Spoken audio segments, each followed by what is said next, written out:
He was once the most admired man on earth, a monarch of unparalleled standing, adorned not merely with regal vestments, but with divinely bestowed understanding. King Solomon, the son of David, was a man divinely chosen, endowed with such profound insight that even the esteemed Queen of Sheba departed in utter amazement. He did not simply inherit a dominion. He inherited divine approval, immense prestige, and a legacy that exceeds the wildest dreams of most people. But what if I were to disclose that the conclusion of Solomon's existence bore no resemblance to its commencement? That beneath the layers of gold and opulence, a more somber reality was subtly taking root? What transpired behind the palace gates during Solomon's twilight years? Why did an individual who once conversed with the Almighty end up prostrating himself before inanimate effigies? And how could the very person who erected the sacred edifice ultimately dismantle his own spirit? If this revelation evokes a response within you, kindly type the numeral 777 in the comments section below, signifying a plea, "Lord, preserve me from faltering." And to all those who have steadfastly supported this platform through every expression of approval and dissemination, our profound gratitude. Your engagement is not merely acknowledged, it ignites the imperative to continue disseminating divine truths. May your recompense be abundant. Now, lend your ear attentively. Solomon's narrative transcends a mere historical account. It functions as a spiritual looking glass, reflecting the insidious perils of unbridled arrogance, spiritual concession, and the alluring sway of success achieved without genuine submission. How does an individual transition from authoring profound maxims to proclaiming in his writings that all endeavors are ultimately futile? Was he lost, broken, or striving to impart a vital caution? Contemplate this deeply. If the wisest individual who ever graced this planet could stray from his path, what assurance do we possess of our own immunity? Could it be that the Almighty meticulously preserved the details of Solomon's deterioration, not to shame him, but to offer us salvation? This is not solely the chronicle of a sovereign. It is the narrative of each one of us who has ascended to great heights only to experience profound emptiness, who has heeded the divine voice yet consciously chosen a divergent course, who has meticulously constructed something magnificent only to discover it incapable of filling an inner void. Have you ever pondered the consequences when blessings transform into burdens, or when sagacity is not accompanied by unwavering obedience? In the ensuing moments, we shall unveil a sacred perspective into Solomon's final days, his reflections, his remorse, and his ultimate downfall. More critically, we shall extract the crucial message he bequeathed to you. Yes, you, the listener, presently engaged, who might be contending with analogous temptations, grappling with comparable pride, or slowly distancing yourself from your initial devotion. Therefore, remain with us until the conclusion, for the lesson herein might just provide the essential safeguard your spirit desperately needed. Do not forget to express your approval, subscribe to the channel, and activate the notification bell to ensure you never miss another life-altering biblical insight. We are eager to receive your input. Which aspect of Solomon's journey resonates most powerfully with your current circumstances? Share your thoughts in the comments to participate in the discourse. Now, let us immerse ourselves in the final, poignant chapter of King Solomon's existence. The ascent, the decline, and the silent anguish of a man who once possessed everything, yet possibly forfeited the singular element of greatest consequence. Are you prepared to ascertain what that element was? Let us commence. The concluding era of King Solomon's life, the sorrowful end of the sagest monarch. Solomon's tenure as ruler commenced not as a simple dynastic transition, but as a divine revelation, an appointment originating from the heavens themselves. He was not merely the offspring of David and Bathsheba. He was the divinely selected inheritor of a sacred covenant, the vessel through whom God's wisdom would be disseminated throughout the nation. While many anticipated a monarch characterized by military prowess or astute political acumen, Solomon's ascension to authority was imbued with something far more hallowed, the anointing of divine favor. From the nascent stages of his governance, God's palpable presence was evident upon him.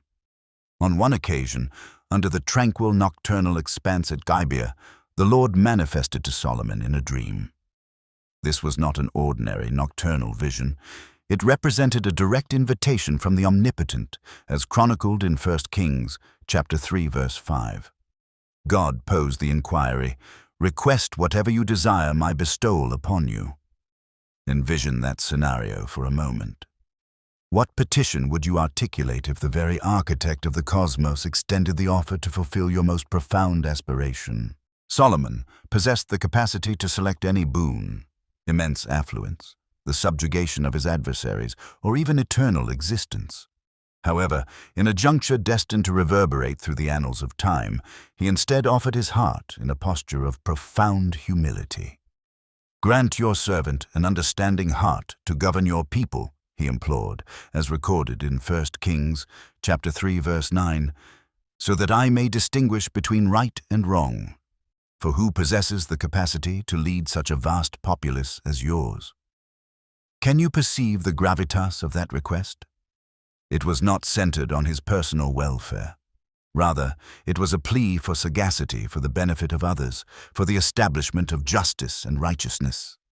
The celestial realms responded with profound delight. The sacred scriptures inform us in 1 Kings, chapter 3, verses 10 through 14, that God was so gratified by Solomon's unselfish supplication that he not only granted him the wisdom he sought, wisdom so expansive it surpassed all others, but also bestowed upon him undeserved blessings he had not even requested. Riches exceeding imagination, honor that would extend across vast territories, and the assurance of a prolonged existence, provided he remained steadfast in his adherence to God's precepts. But why was this inception so remarkably auspicious? Could it be that the manner in which a life commences often provides prescient insights into its ultimate trajectory? Was Solomon entrusted with a mandate that was not merely regal, but profoundly sacred? These initial phases of Solomon's sovereignty radiated with promise and unfulfilled potential. Yet, as we shall soon observe, even the most luminous beginnings can be overshadowed by subsequent decisions. How could an individual endowed with such divine discernment eventually embark upon a path leading away from the very fount of his wisdom? Continue observing, for the deeper we delve into Solomon's saga, the more we shall comprehend not only the king, but also ourselves. Not long after divine sagacity was bestowed upon Solomon, that very endowment was subjected to a rigorous test in a circumstance that would indelibly mark the inception of his legendary discernment. Two women, each asserting maternal rights over the same infant, stood before the monarch, their voices laced with desperation, their hearts fractured by grief and longing. This was not a mere legal dispute. It was a moment demanding supernatural perspicacity. What form of wisdom could possibly penetrate such a complex admixture of emotion, deception, and suffering? In 1 Kings chapter 3, verses 16 through 28, this encounter is documented with profound reverence and astonishment. Solomon, with unruffled composure and without haste, meticulously considered their claims. Subsequently, he issued a chilling decree: "Procure a sword and sever the living infant in twain, allotting a moiety to each woman." The chamber must have been enveloped in a palpable silence of disbelief. However, Solomon's objective was never actual violence. It was the unveiling of truth. For in that precise instant, the true maternal figure cried out, imploring the king to cede the child to the other woman, thereby ensuring its survival. Her love was demonstrably sacrificial, altruistic, and instantly identified her as the genuine mother. This was no ordinary judicial proceeding, it was a divine stratagem. The populace of Israel was left in a state of stunned admiration, whispering amongst themselves, "Only the divine could bestow such sagacity upon a monarch." From that juncture forward, Solomon's reputation as an individual imbued with the Spirit of God began to propagate beyond the confines of Israel. The sacred writings affirm in 1 Kings, chapter 4, verses 29 through 30, that God granted Solomon wisdom and an exceptionally profound understanding, along with a breadth of comprehension as immeasurable as the grains of sand adorning the seashore. Solomon's intellect surpassed the collective wisdom of all the peoples of the East, and indeed all the wisdom of Egypt. Can you conceive of a mind possessing truths more profound than any sage or philosopher of his era? He was not solely a jurist, but also a poet, a philosopher, and a theologian. Solomon authored 3,000 proverbs and composed in excess of 1,000 lyrical pieces, as detailed in 1 Kings, chapter 4, verse 32. His writings unveil deep insights into life's enigmas, exploring the intricacies of creation, leadership, the human psyche, and the reverence due to God. These were not superficial utterances, but eternal reverberations from a mind in perfect accord with the divine. Have you ever perused a proverb and felt as though it addressed your very soul directly? Many of those originated from Solomon's own hand. His renown expanded so extensively that it transcended kingdoms and continents. One of the most remarkable acknowledgments came from the Queen of Sheba, a sovereign of immense wealth and influence. Captivated by accounts of Solomon's unparalleled sagacity, she embarked on a journey across vast deserts to put his intellect to the test. She arrived not merely with a sense of curiosity, but armed with inquiries so complex that only an individual possessing divine insight could possibly provide satisfactory answers. What was it about Solomon that drew royalty from distant lands? Was it solely his intellectual prowess, or was it the undeniable presence of God that enveloped him? As we delve deeper into the rise of this extraordinary sovereign, we must pose the critical question: can intellectual acuity alone sustain a soul, or does it necessitate something more profound? There remains a considerable amount to uncover, for while Solomon's wisdom captivated the world, the paramount inquiry persists. Could he maintain his adherence to the path illuminated by the God who bestowed such wisdom? When the Queen of Sheba finally stood in Solomon's presence, face to face with a man whose legend had spanned deserts and kingdoms, she was utterly captivated. Her pronouncements, recorded in 1 Kings, chapter 10, verses 6 and 7, convey the profound astonishment of one who had anticipated greatness but discovered unparalleled glory. The reports I received in my homeland concerning your achievements and your wisdom are indeed accurate, she stated. However, I remained unconvinced until I personally witnessed it with my own eyes. In truth, not even half of the magnitude was conveyed to me. Your wisdom and opulence far exceed the accounts I heard. Can you fathom the level of impact required to utterly astound a queen? What form of presence, what kind of divine endowment could render royalty speechless? This moment represented more than a personal triumph for Solomon. It was a clear demonstration of the profound extent of God's favor upon him, and by extension, upon the entire nation of Israel. Foreign potentates were not simply marveling at Solomon's intellect, they were witnessing the tangible reality of a nation chosen and blessed by the Most High. The honor and prosperity that characterized Solomon's court pointed beyond the individual monarch to the covenant God had established with his people.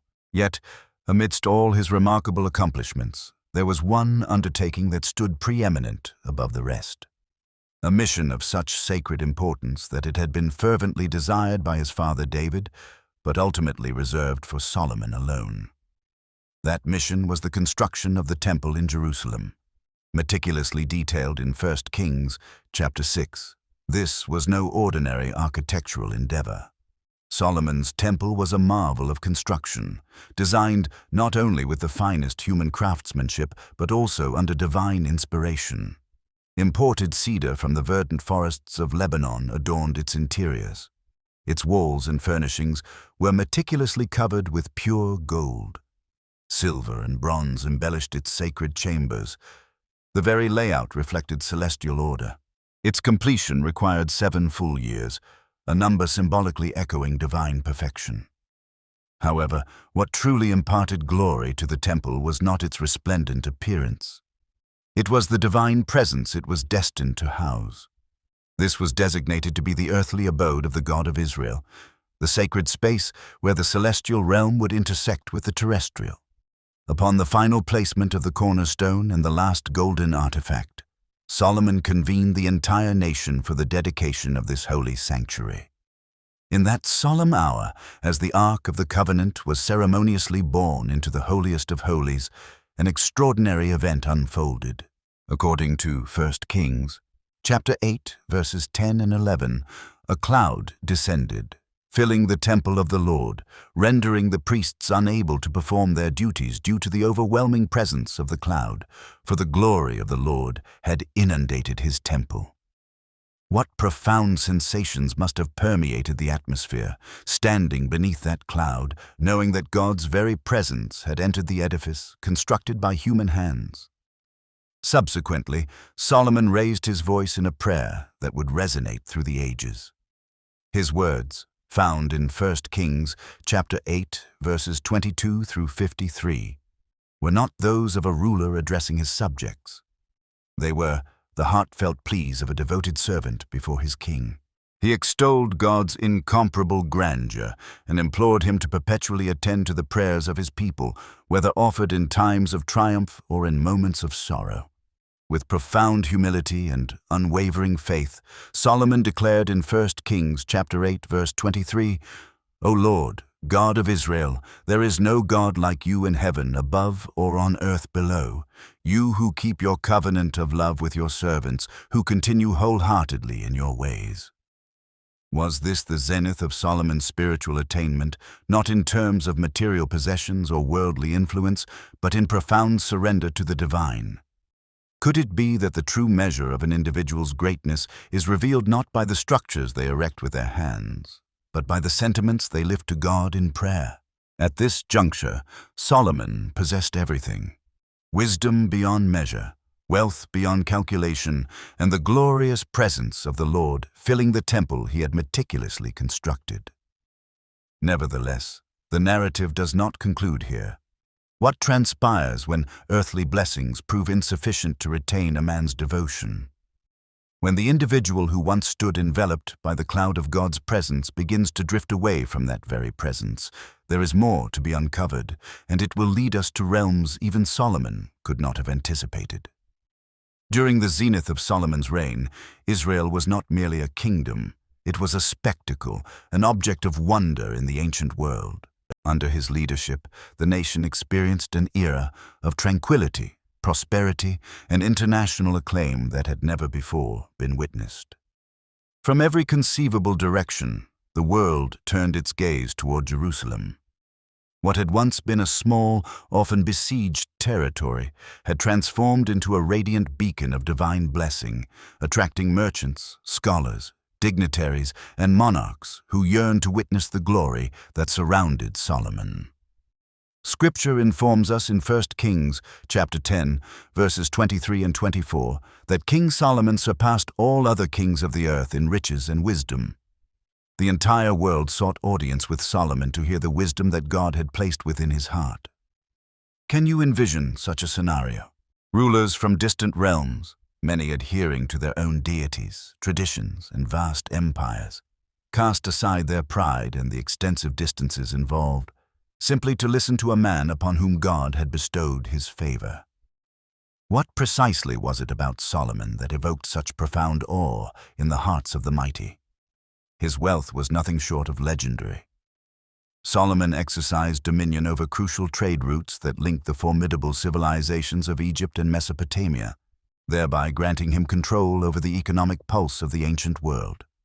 His fleets navigated the seas, returning every 3 years laden with exotic cargo, including gold, silver, ivory, primates, and peacocks, as meticulously detailed in 1 Kings chapter 10, verse 22.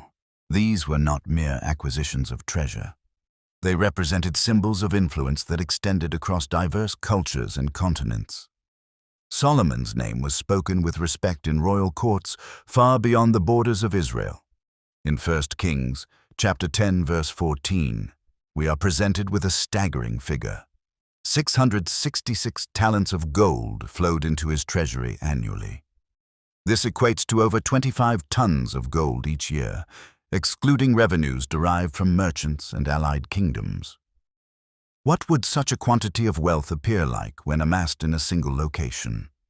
How could a solitary individual wield such opulence without it ultimately corrupting him?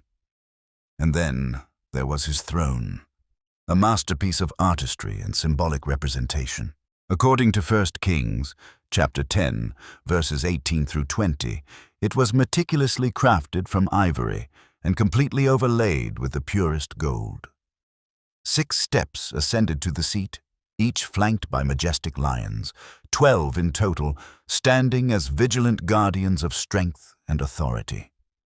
No other throne in any other kingdom could rival its grandeur. It was more than mere furniture. It was a visual proclamation that Solomon's reign stood paramount above all others. Yet the extravagance did not cease within the royal chambers. In 1 Kings, chapter 10, verse 21, we are informed that all of King Solomon's goblets were fashioned from gold, and all the household furnishings within the palace of the forest of Lebanon were made of pure gold. Nothing was crafted from silver, as silver was considered of minimal value during Solomon's era. Imagine inhabiting a period where silver, a substance of immense preciousness in most kingdoms, was deemed unworthy, too commonplace for the king's table. The sheer magnitude of abundance rendered daily existence within the palace a shimmering dream. However, beneath all this beauty and brilliance, an unspoken question begins to surface. Could such luxury potentially blind even the most sagacious of individuals? With every acquisition of treasure, every alliance forged, and every structure adorned in gold, a subtle alteration began to manifest. Was this grandeur still a reflection of God's bestowal of favor, or had it transmuted into a mirror of Solomon's escalating pride? It is tempting to believe that perpetual success invariably signifies divine approval. But what if, concealed beneath the golden chalices and the lion-guarded thrones, fissures had already begun to develop? What if the very abundance intended to honor God had gradually begun to divert the king's heart away from him? Solomon stood at the pinnacle of worldly achievement. But what befalls a person when the heights become so disorienting that they lose touch with the foundation beneath their feet? The ascent was magnificent. However, the subsequent descent, as we are about to discover, would be equally astonishing and considerably more tragic. Alongside unimaginable affluence and worldwide admiration emerged something far more perilous: temptation. Not the ephemeral kind that briefly passes by, but the insidious variety that insinuates itself gradually, cloaked in the guise of power, diplomatic maneuverings, and unbridled desires. As Solomon's sphere of influence broadened, so too did his involvements with the surrounding nations of Israel. And these associations, though strategically advantageous from a political standpoint, came at a considerable spiritual cost. The book of 1 Kings, chapter 11, verses 1 and 2, reveals a distressing reality. King Solomon harbored affection for numerous foreign women, in addition to Pharaoh's daughter, including women from Moab, Ammon, Edom, Sidon, and among the Hittites. These individuals hailed from nations concerning whom the Lord had explicitly instructed the Israelites. You shall not intermarry with them, for they will surely turn your hearts to their own deities. Nevertheless, Solomon, once renowned as the wisest man alive, elected to disregard the very God who had bestowed upon him such extraordinary wisdom. Why would an individual so blessed, so enlightened, willingly approach the very boundaries that God had established? These were not mere romantic entanglements or inconsequential treaties. Solomon took 700 wives, many of whom were princesses, and 300 concubines, as documented in 1 Kings, chapter 11, verse 3. This was not simply an indulgence in excess, it constituted outright rebellion. It was a direct contravention of Deuteronomy, chapter 17, verse 17, where God had explicitly warned that a king must refrain from accumulating numerous wives, lest his heart be led astray. Yet Solomon proceeded to do precisely that which God had forbidden, and the repercussions followed, not instantaneously, but gradually, like shadows creeping in unnoticed. Over time, those wives, deeply entrenched in the customs and worship of foreign faiths, began to influence Solomon's heart. Subtly and incrementally, the king who had once consecrated a temple to the Lord commenced the construction of altars dedicated to idols. 1 Kings chapter 11 verse 4 vividly depicts the heartbreaking turning point. As Solomon grew aged, his wives turned his heart towards other gods, and his heart was not wholly dedicated to the Lord his God, as had been the heart of David, his father. Did Solomon perceive the internal shift occurring within him? Or was it so gradual that he no longer registered the weight of the glory that had once permeated the temple he had consecrated? And then appeared the altars, the high places. Worship was no longer confined to the temple in Jerusalem. Solomon permitted and even commissioned sacred sites on hills and mountains for deities other than the God of Israel. In 1 Kings chapter 11 verse 5, we learn that he erected shrines to Asherah, the fertility goddess of the Sidonians, whose worship involved sensual rites that desecrated the holiness of Yahweh. He honored Chemosh, the detestable deity of the Moabites, and Milcom of the Ammonites, gods whose adherents practiced child sacrifice, an act of abomination in the eyes of the Lord. Solomon did not merely permit these deities to enter the land. He created spaces for them within his kingdom and, by extension, within his heart.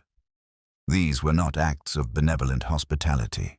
They were acts of profound betrayal. And God's will had been unequivocally stated long before. In Deuteronomy chapter 12, verses 2 and 3, the Lord commanded the Israelites to utterly destroy all the high places on the high mountains, on the hills, and under every green tree. He instructed them to tear down their altars, smash their sacred stones. Yet Solomon, instead of dismantling them, erected new ones. This was not a matter of ignorance. It was deliberate disobedience. How could it be that the same individual who once knelt before the Ark of the Covenant, offering a prayer of such purity and reverence, could now prostrate himself before idols wrought by human hands? What transpires when the wisdom that once connected a person to God becomes dulled by the insidious allure of compromise? And therein lies the poignant irony. The very wisdom Solomon had sought to discern between good and evil became clouded, not by a deficiency of knowledge, but by the divided allegiances of his heart. Wisdom devoid of obedience transforms into a curse. Influence lacking integrity morphs into idolatry. Have you ever pondered how someone might diverge so significantly from their initial path? Solomon's decline wasn't abrupt. It was a gradual erosion of reverence, a quiet deterioration of devotion. This narrative serves as a solemn caution. No earthly or divine blessing can safeguard a heart that strays from its originator. Yet, this is not the conclusion. How would the Almighty respond to such infidelity? Was there still hope for the monarch renowned for his sagacity, who had misplaced the fount of his understanding? Shall we delve deeper into the events that transpired? The profound brilliance of Solomon's narrative resides not merely in his downfall, but in the poignant contrast between his former self and his eventual state. The very discernment he had humbly sought from God, the capacity to distinguish right from wrong, was now obscured by the haze of moral compromise. What commenced as keen judgment evolved into distortion. The illumination that once resided within his spirit was diminished by the enticing glimmer of idolatry. This was not a momentary lapse. It was the slow unraveling of a divided heart, pulled in myriad directions by affections that the Lord had long cautioned against. From the era of Moses, the divine directive was unequivocal. Intermarriage with foreign peoples would prove spiritually ruinous. Deuteronomy 7 verses 3 and 4 issue a stark admonition. Do not intermarry with them. Do not give your daughters to their sons, or take their daughters for your sons, for they will turn your children away from following me to serve other gods. These were not merely guidelines for cultural preservation, They were safeguards intended to shield the spirit from ultimate destruction. Nevertheless, Solomon, a man who had once stood in reverent awe before the Ark of the Covenant, transgressed these boundaries with calculated indifference. Despite the clarity of divine scripture, he permitted his affections to be ensnared and entangled by the deities of other nations. The women he cherished diverted him, leading him ever further from the Lord. What is the price when affection supersedes obedience? Solomon's fractured allegiance stands in stark contrast to the legacy of his father, David. David had indeed sinned grievously, without question, but his heart consistently returned to God. He repented, he wept, he worshipped with genuine sincerity. Solomon, conversely, drifted without a return. He persisted in constructing altars to idols, continuing to offer worship at forbidden high places. Most distressingly, he did so with a heart that had grown cold toward the one who had once deemed him beloved. God's displeasure was not concealed. It had been clearly communicated on two separate occasions. At Gibeah, and again in Jerusalem, the Lord himself appeared to Solomon, not once, but twice. How many individuals throughout history have been graced by the voice and presence of the Almighty, not merely once, but twice? Yet Solomon turned away. What does this reveal about the human spirit? That even direct encounters with the divine are insufficient to prevent rebellion. In 1 Kings 9, verses 6 and 7, God articulated his pronouncement with chilling precision. But if you or your descendants turn away from me and do not observe the commands and decrees I have given you, and go off to serve other gods and worship them, then I will cut off Israel from the land I have given them, and will reject this temple I have consecrated for my name. And Israel will become a proverb and an object of ridicule among all peoples. These were not idle threats. They were divine truths delivered with both mercy and justice. Solomon had been forewarned, he had been loved, he had been chosen, and still he elected a different course. The consequence is recorded in 1 Kings 11, verses 9 and 10. The Lord became angry with Solomon because his heart had turned away from the Lord, the God of Israel, who had appeared to him twice. Although he had forbidden Solomon to follow other gods, Solomon did not keep the Lord's command. These words resonate with profound sorrow. Not only had Solomon faltered, but he had hardened his heart against the one who had appeared to him face to face. How does wisdom endure within a soul that ceases to heed the voice of God? Solomon's narrative confronts us with a bitter reality. Even the wisest among us can falter when they neglect to revere the Lord. Even the most favored can stray when their affections become divided. And even the most glorious reign can crumble when the heart forgets the source of its authority. But does Solomon's story conclude here? Or could there lie, buried beneath regret and ruin, a spark of repentance, a final lesson for posterity?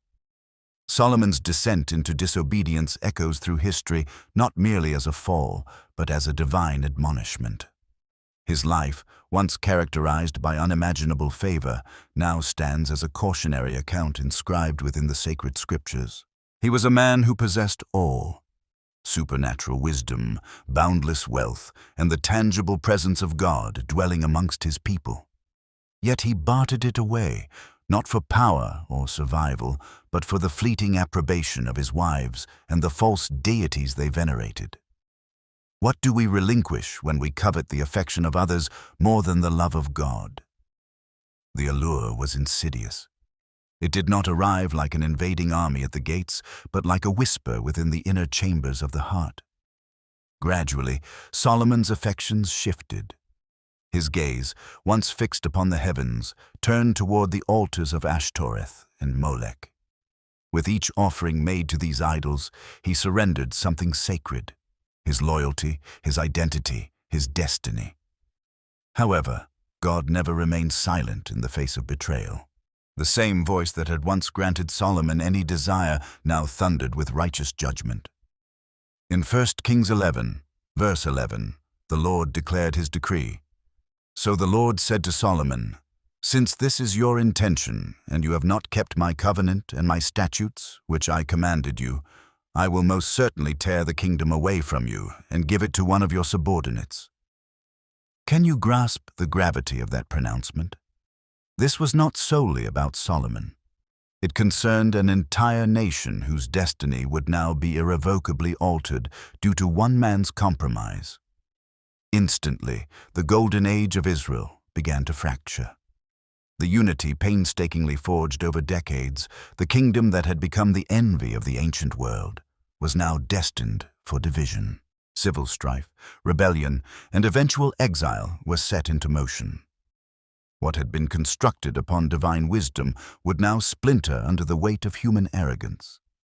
Is it possible that the heart of one individual can alter the course of an entire people? The tragedy lies not only in the judgment, but in the loss of what could have been. Had Solomon remained steadfast, the blessings might have persisted through subsequent generations. Instead, the kingdom would be rent asunder, not during Solomon's lifetime, but in the days of his son, Rehoboam, as a consequence of Solomon's disobedience. This deferral of punishment, even in the face of judgment, still evinced God's mercy. Yet the damage was irreversible. Solomon's account imparts a sobering truth. No amount of divine favor can shield an individual from the repercussions of turning away from God. His fall was not attributable to ignorance or frailty, but to misplaced devotion. And in this, each of us is invited to introspection. What altars have we erected within our hearts? What compromises have we permitted in the name of love, success, or comfort? God's judgment arrived not with chaos, but with clarity, swift, firm, yet still tempered by divine restraint. Although Solomon had grieved the heart of the Lord through repeated acts of defiance, God's response was not solely driven by wrath. It was shaped by covenant, remembrance, and mercy for the sake of David, the faithful servant who had walked before God with an undivided heart. The kingdom would not be seized from Solomon during his lifetime. The discipline would come, but it would await its appointed time. Even in judgment, God remembered his promise. This is revealed in 1 Kings 11, verses 12 and 13. "Nevertheless, for the sake of David your father, I will not do it during your lifetime, but I will tear it out of the hand of your son. Yet I will not tear away all the kingdom. I will give one tribe to your son for the sake of David my servant and for the sake of Jerusalem, which I have chosen." In these pronouncements, we witness both justice and mercy intertwined. The consequence was unavoidable, but God's compassion preserved a remnant.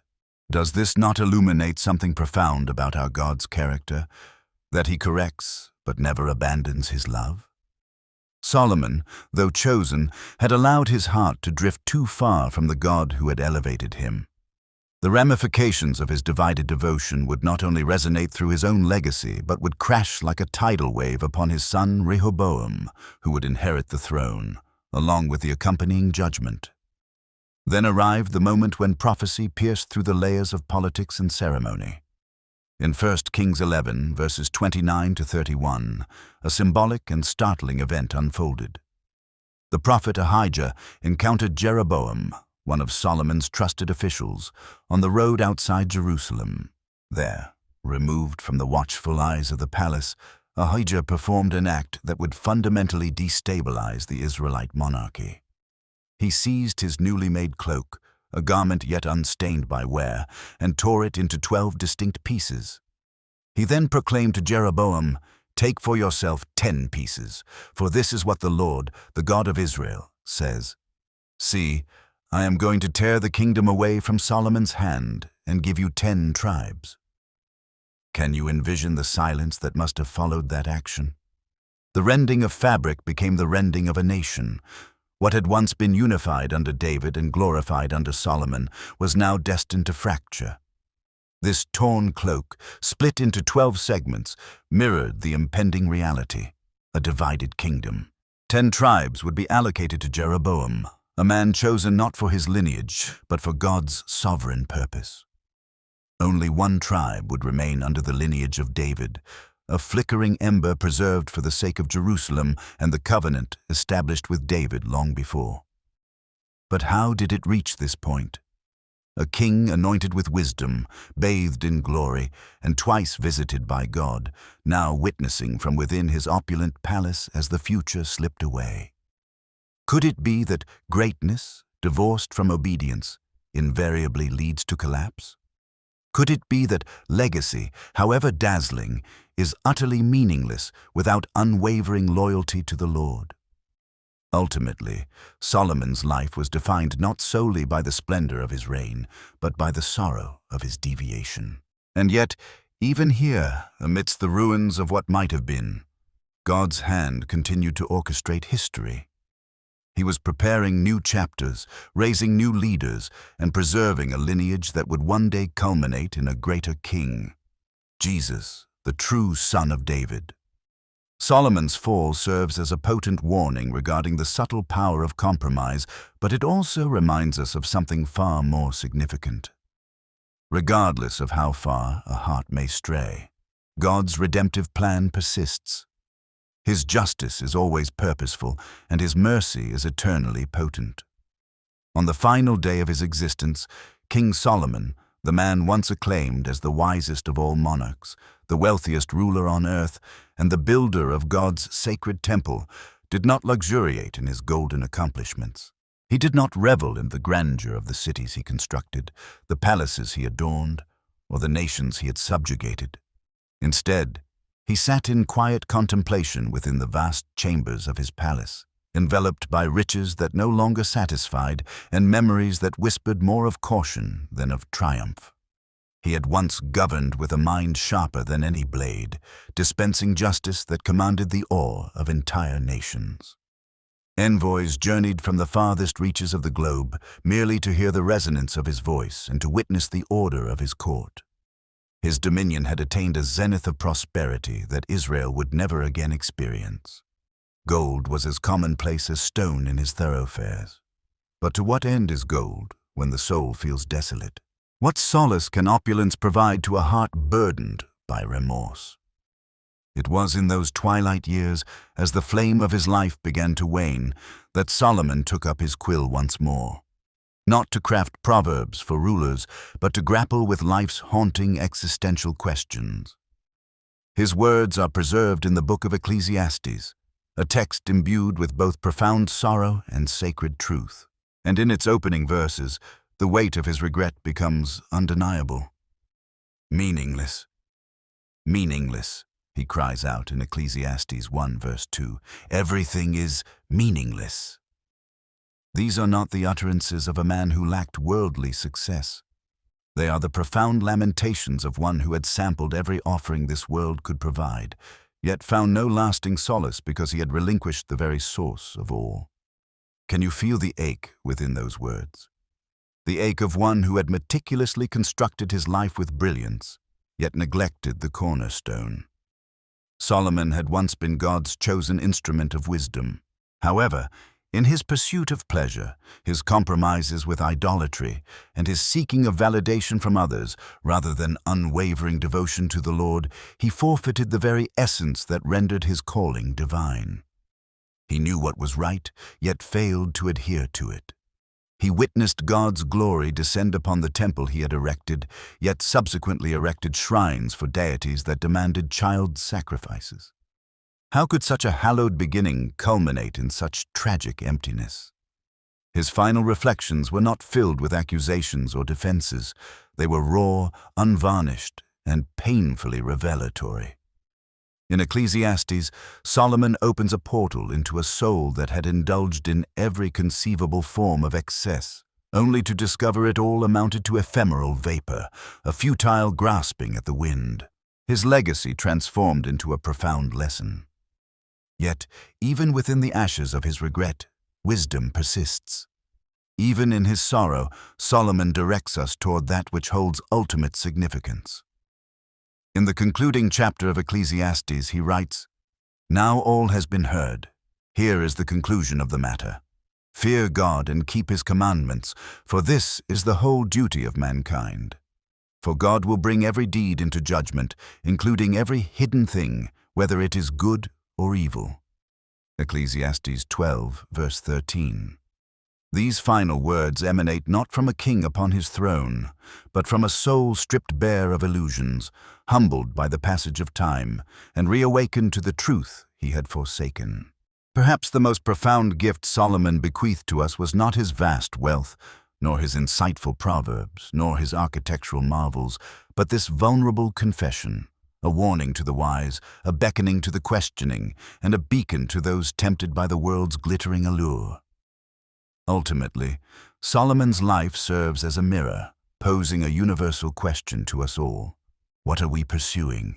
What altars have we constructed? And will we remember the God who bestowed everything upon us before it becomes too late? As the sun dipped below the horizon on his final day, Solomon, the man once adorned with glory, crowned with wisdom, and surrounded by unparalleled opulence, sat in solitude within his palace, lost in contemplation. The walls around him shimmered with gold. The chambers resonated with a profound silence, and his heart, once replete with divine purpose, now trembled under the immense weight of his regret. His mind journeyed back to a period of unadulterated devotion, to the day he stood before the newly consecrated temple, a structure that had taken 7 years to complete, fashioned from the finest cedar of Lebanon, meticulously overlaid with gold, and crafted as a dwelling place for the very presence of the Almighty. That day, recounted in 1 Kings 8, had been saturated with sacredness. He had raised his hands before the assembled nation, offered a prayer of profound sincerity, and witnessed the glorious presence of God descend like a luminous cloud upon the sanctuary. The priests themselves were unable to stand and minister, so overwhelming was the presence of the Lord. It had been a divine affirmation, a confirmation that Solomon was walking in perfect alignment with his Creator. However, that was a different Solomon altogether. That was a younger man, tender in his heart toward God, brimming with purpose, and humbled by the magnitude of his calling. Now, in the quietude of his advanced years, he perceived with stark clarity the vast distance he had traveled from that initial devotion. In Ecclesiastes 2, verses 10 and 11, he articulates his profound anguish with aching honesty. I denied myself nothing my eyes desired. I refused my heart no pleasure, but my heart took delight in all my work, and this was the reward for all my labor. Yet when I looked at everything I had done, and at the results of all my efforts, everything was meaningless, a chasing after the wind. There was nothing to be gained under the sun. He had encountered every conceivable earthly pleasure, yet it had left his soul utterly hollow. He recalled the vineyards he had meticulously cultivated, the elaborate palaces he had envisioned, the rare treasures he had procured from distant lands. He had filled his courts with music, laughter, and the pervasive aroma of luxury. Servants had attended to his every need. Kings and queens had bestowed their honors upon him. Yet none of it could silence the quiet ache within his soul, the profound longing for the God whom he had once loved with his entire being. As Solomon gazed into the abyss of time, he recognized the profound cost of his compromises. His marriages to foreign women, intended to forge political alliances, had insidiously but irrevocably forged chains around his spirit. The idols they introduced into his life had gradually drawn his heart away from the one who had appeared to him in dreams on 2 separate occasions. How could he have forgotten the voice that had once thundered with both grace and promise? Ecclesiastes 5, verse 10, encapsulates his disillusionment with material wealth. Whoever loves money never has enough. Whoever loves wealth is never satisfied with their income. This too is meaningless. It was no longer a theoretical concept. It was the lived reality of his existence. He had attempted to fill the void with everything except the one who had created him. And now, as the end of his life approached, he finally apprehended the truth he had once proclaimed but failed to embody. In his youth, Solomon had penned these words, "Trust in the Lord with all your heart, and lean not on your own understanding. In all your ways submit to him, and he will make your paths straight." Proverbs 3, verses 5 and 6. The irony was piercing. He had once instructed others on how to walk with God, but had instead chosen to tread his own path, a winding and arduous journey that veered away from the one who had guided his nascent steps. Now, as his breath grew shallow and his strength waned, Solomon inscribed a final, enduring truth. This truth was not forged from abstract philosophy or privileged insight, but from the crucible of personal failure and divine revelation. In Ecclesiastes 12, verse 13, he offers this ultimate counsel to future generations. Now all has been heard. Here is the conclusion of the matter. Fear God and keep his commandments, for this is the whole duty of mankind. These words were not intended to impress, but to salvage. They were not mere poetic musings, but the distilled wisdom of a man who had witnessed everything, possessed everything, lost everything, and ultimately rediscovered what truly mattered. In summation, Solomon's life imparts a sobering yet redeeming truth. You may commence your journey with God, stray far from him, and yet eventually comprehend what is of true consequence.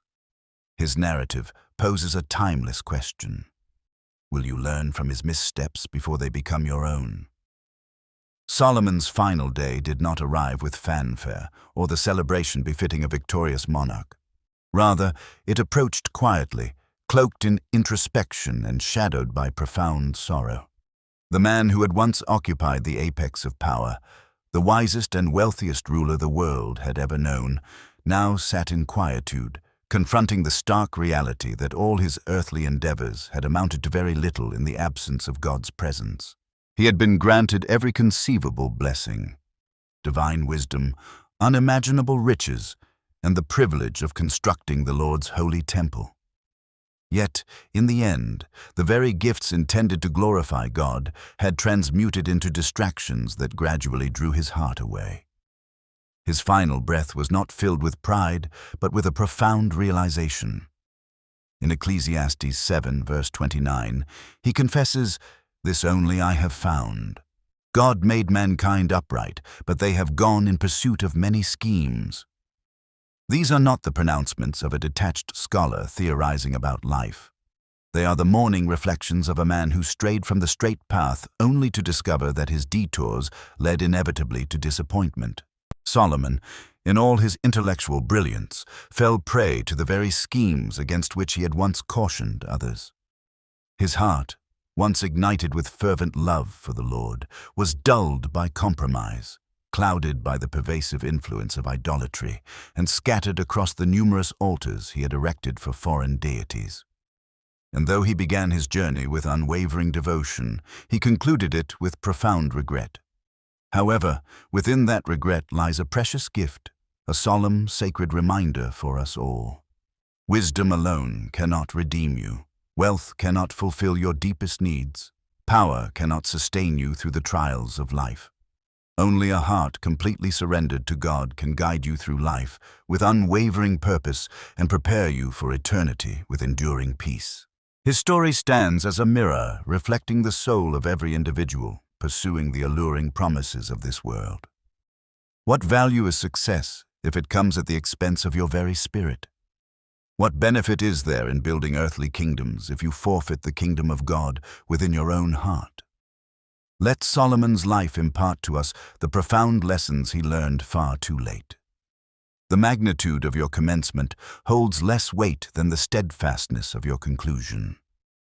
Let us endeavor not to postpone the realization of what holds genuine significance until our closing hours.